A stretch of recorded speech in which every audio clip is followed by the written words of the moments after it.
As Sarasota Memorial continues to try to open a hospital in Venice, Venice Regional Bayfront Health is taking steps to halt those plans.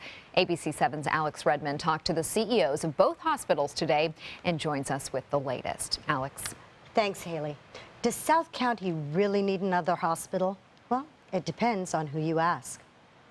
Bayfront Health opposes the Certificate of Need application filed by Sarasota Memorial Hospital to build in Venice, says Venice Regional Bayfront Health CEO John McLean. When you look at the hospitals throughout the county, Sarasota, Doctors, Venice, Englewood, those throughout the county, all of those hospitals equally distributed throughout the county have excess beds.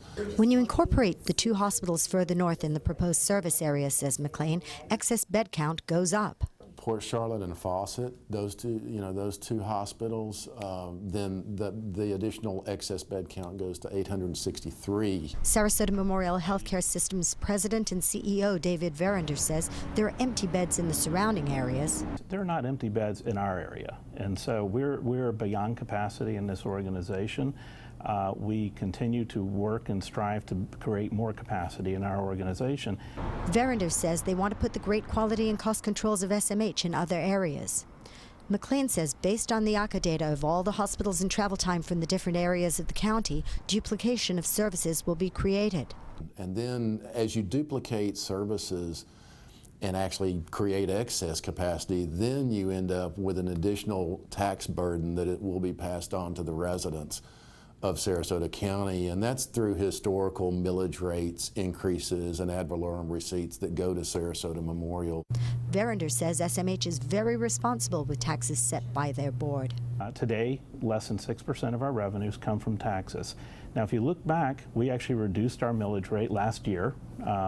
We have reduced our tax dollars over the last 10 years by over 20%.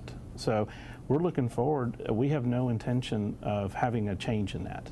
South County residents, says Verinder, continuously come to SMH. Over 20% of our volume right now comes out of the Venice and Northport areas and other places in between.